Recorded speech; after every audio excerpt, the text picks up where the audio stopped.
What's going on? So in this video, we're going to discuss 3 powerful ways to save money. Before we get into it, hit the subscribe button to get more content just like this.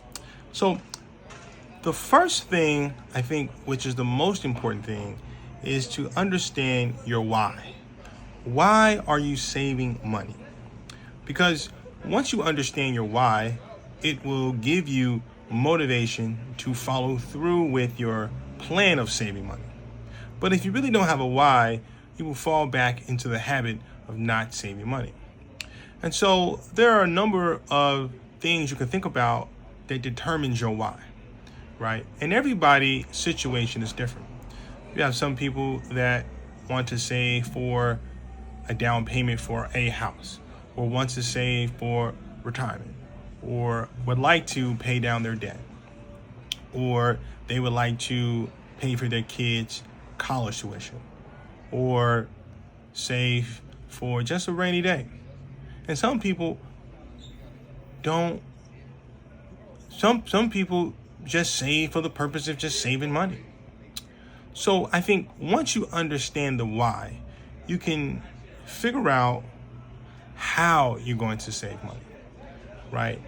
And when you think about the how, you pretty much got to do an audit of yourself. So you got to figure out your income, your expenses, right? Once you analyze how much money you're bringing in each month, okay, your top line income. And once you look at how many expenses you have, and whether or not you're in the green or whether or not you're in the red. And if you're in the green, how much of that you're in the green. However, though, if you're in the red, you got to figure out why you're in the red.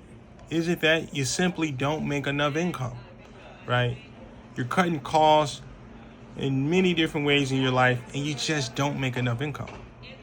Or is it that your expenses are too high, right? Because you like to go out Friday, Saturday, Sunday, or you like to buy yourself, expensive clothing, or maybe that you have a lot of credit card debt and you're just paying too much money in credit card debt, or you have an expensive car payment. There are many reasons as to why your expenses can be really high. So I think at this point, you got to figure out how to either increase your income by getting a second job, third job, or by increasing your position to make more money. And alongside of that, think about ways to decrease your expenses that are wasteful. So if you are, if you just have, simple expenses such as, drinking alcohol on the weekends, and you're spending, $100 a week on alcohol, you have to figure out a way to cut out, because at the end of the day, everybody got vices, right? You got to decrease or cut out all your vices, whatever they are. I don't know what they are. Everybody, you know your own vices. I don't know what vices you have, but you have to cut out those vices. Once you figure out how to cut out those vices, get your expenses low, and you've figured out a way to make new income, that's the first step in understanding your how, right? Then from there, there's a way to figure out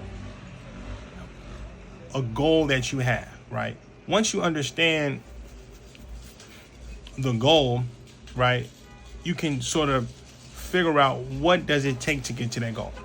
So the first thing is to have at least 6 months of reserves.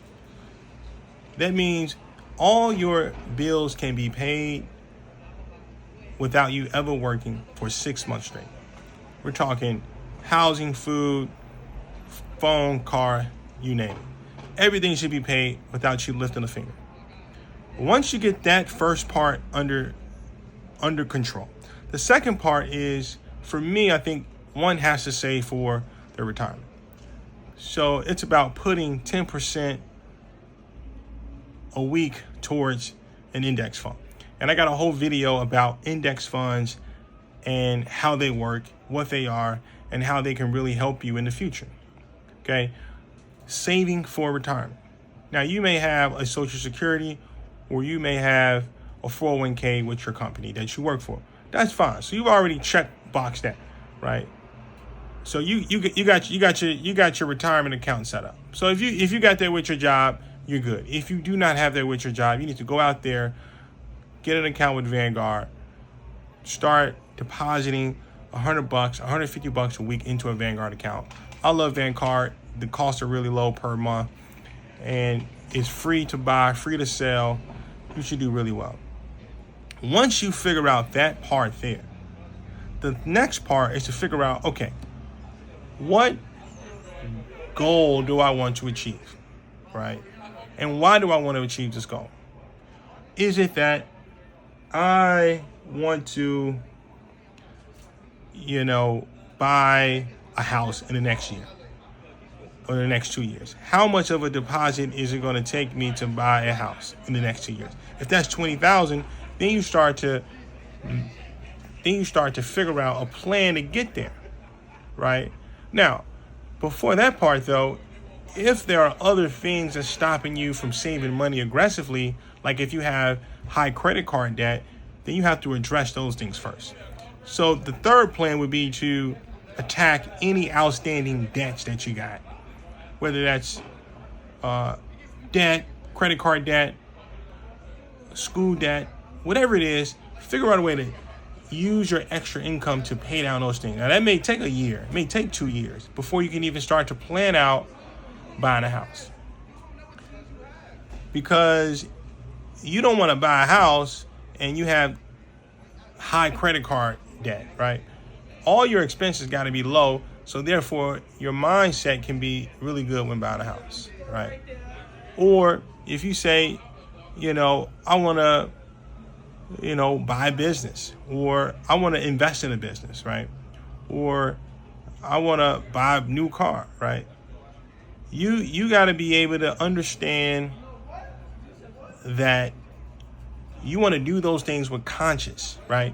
Meaning that you don't want to have a lot of outstanding expenses before you do that. So on that note, I think I'm gonna wrap it up there.